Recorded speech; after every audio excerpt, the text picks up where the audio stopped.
हरिलाल की। अथ श्री कार्तिक महात्मा कथा। कार्तिक मास का आज लिखूं 14वां अध्याय।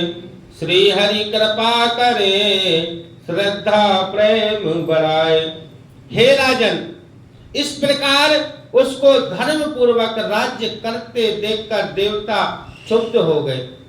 उन्होंने देवादिदेव भगवान शंकर का मन में स्मरण करना प्रारंभ कर दिया और कितने ही प्रकार से उनकी स्तुति की।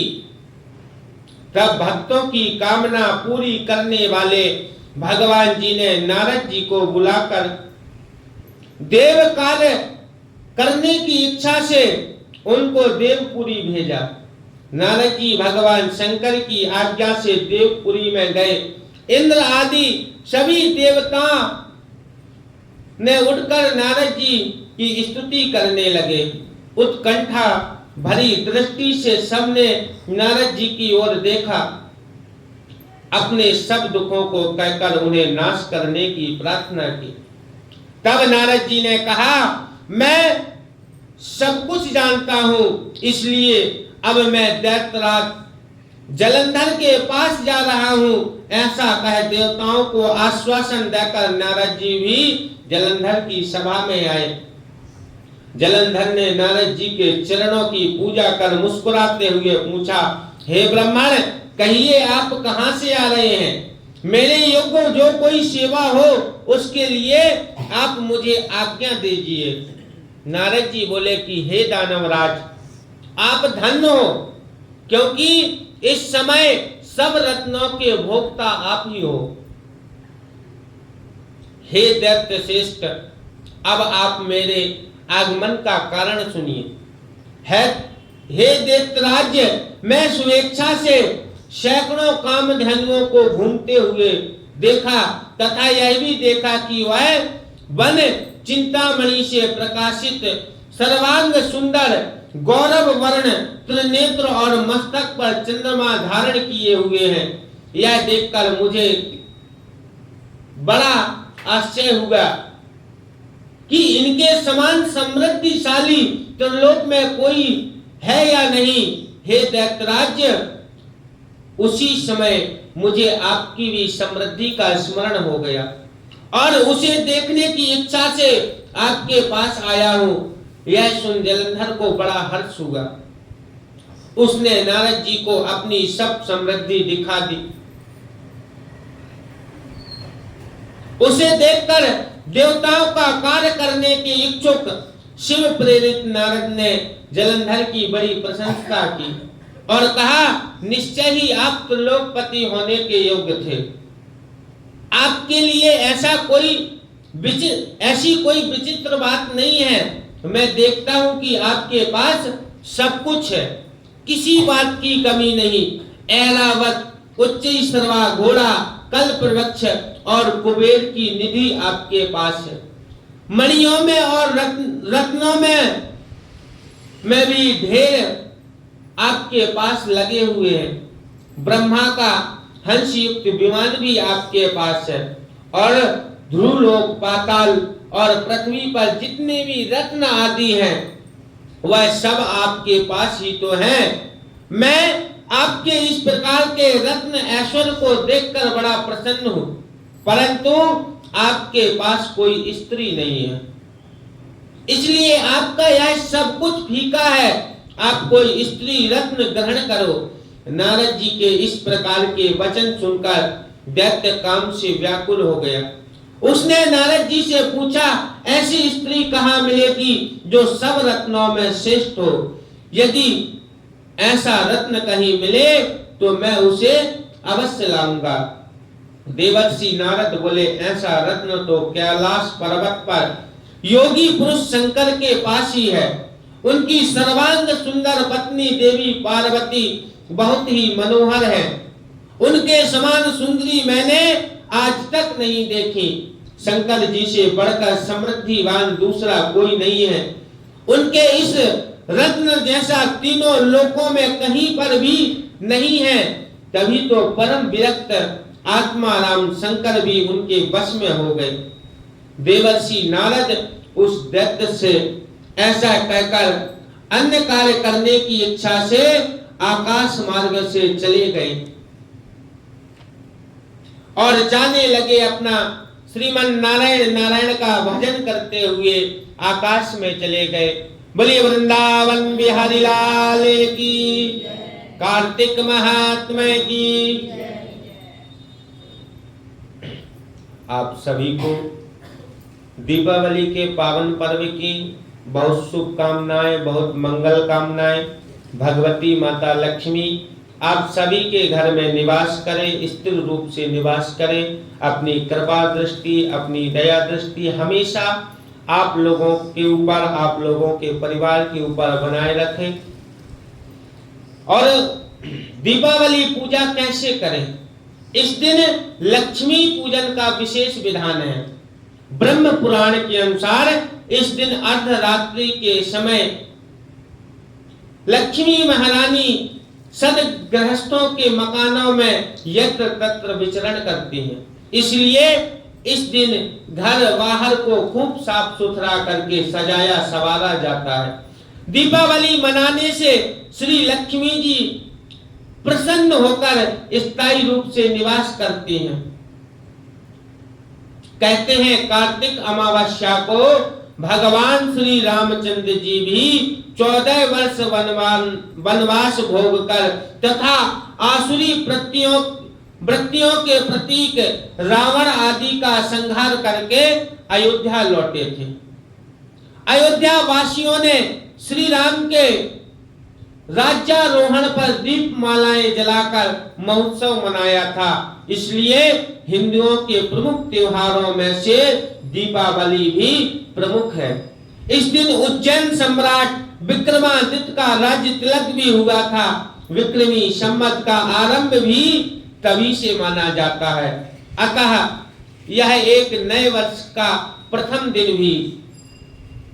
आज के दिन वैश्य लोग दीप जलाने की प्रथा के पीछे अनुमान है कि दीपावली अमावस्या से पितरों की रात आरंभ होती है। कहीं वे पथभ्रष्ट ना हो जाएं, इसलिए उनके लिए प्रकाश का विधान किया जाता है। घर की साफ सफाई करके लीप पोत कर लक्ष्मी जी के स्वागत की तैयारी में दीवार को चूने अथवा गेरू से पोत कर लक्ष्मी जी का चित्र बनाओ, लक्ष्मी जी का फोटो लगाओ। संध्या के समय स्वादिष्ट व्यंजनों मिठाइयों का भोग लगाएं। लक्ष्मी जी के चित्र के सामने एक चौकी रखो, इसे मोली बांधें, इस पर मिट्टी के गणेश जी स्थापित करें, उसे रोली लगाओ और चौमुखे दीपक बनाओ। 26 छोटे दीपक रखो, इनमें तेल तथा बत्ती डालकर जलाओ। फिर जल, मूली, चावल, फल, गुड़, अबीर, गुलाल, धूप आदि सहित पूजा करें। पूजा पहले पुरुष करें, बाद में स्त्रियां। पूजा करने के बाद एक एक दीपक घर के कोनों पर जलाकर रखो। एक छोटा तथा एक चौमुखा दीपक रखकर लक्ष्मी जी के व्रत का पूजन करो। पूजन के पश्चात तिजोरी में गणेश जी तथा लक्ष्मी जी की मूर्ति रखकर विधिवत पूजा करो। अपनी इच्छा अनुसार घर की बहुओं को रुपए दो। लक्ष्मी पूजन रात के समय बाहर, इस समय एक चौकी पर लाल कपड़ा बिछाकर उस पर एक जोड़ी लक्ष्मी तथा गणेश जी की प्रतिमाओं को रखो। समीप ही 101 रुपए, 1.25 सेर चावल, गुड़, 4 केले, मूली और हरी गुवार फली तथा 5 लड्डू रखकर सारी सामग्री सहित लक्ष्मी गणेश का पूजन करके लड्डुओं से जिमाओ। पूजन सामग्री घी का दीपक, रोली, चावल, फल फूल, दूध, दही, सिंदूर, खील, बतासे, मेवा, शहद, गंगाजल, पान सुपारी, नारियल, अगरबत्ती, 1 लोटा जल, कलावा और माचिस, ये लक्ष्मी पूजन की सामग्री है।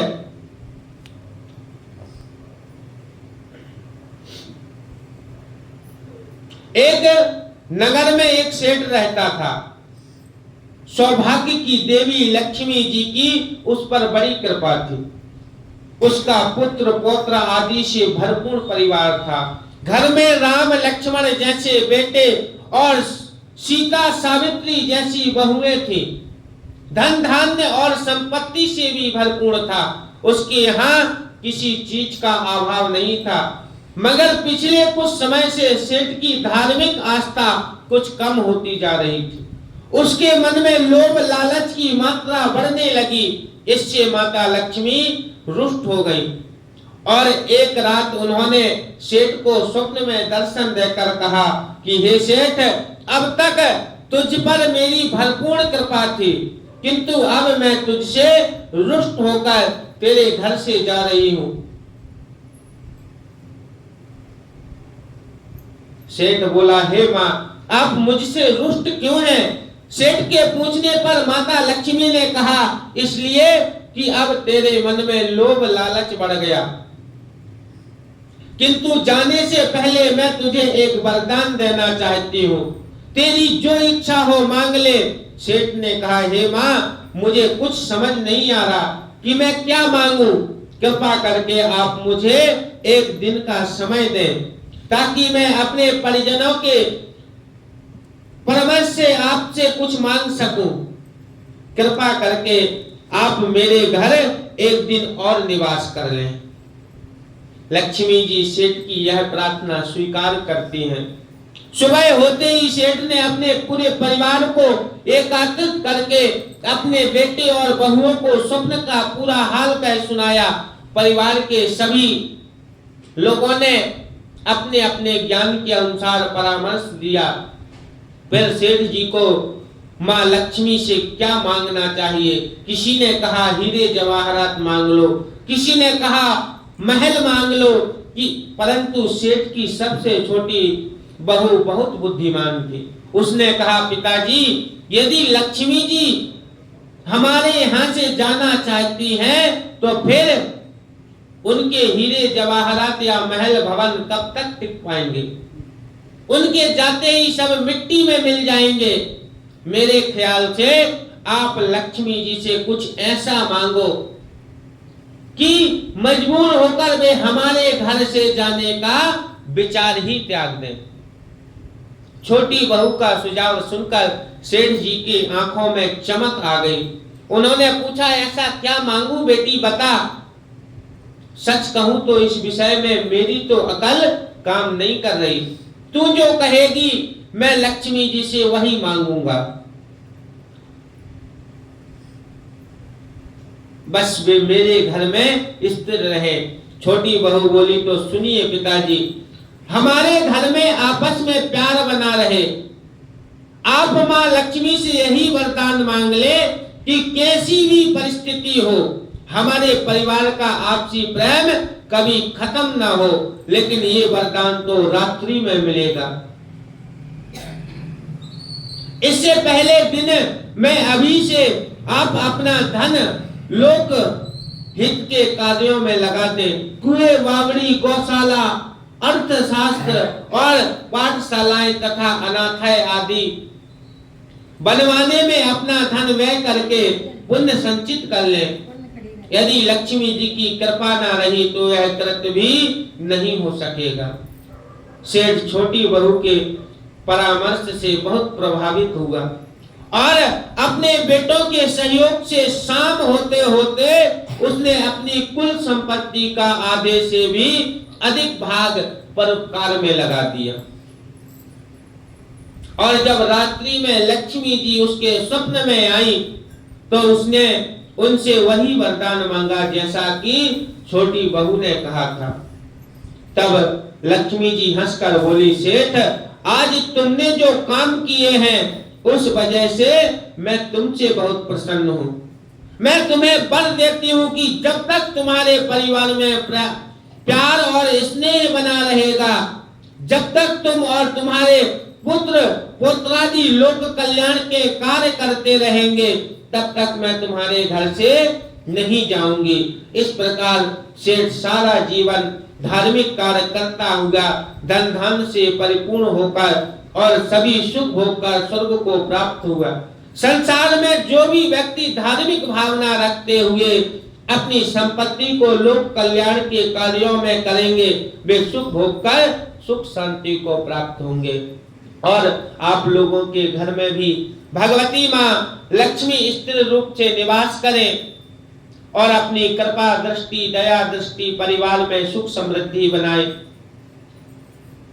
बोलिए लक्ष्मी मैया की, कार्तिक महात्मा की, राजा रामचंद्र भगवान की। आप सभी को दीपावली के पावन पर्व की बहुत बहुत मंगल कामनाएं, बहुत बहुत बधाइयां।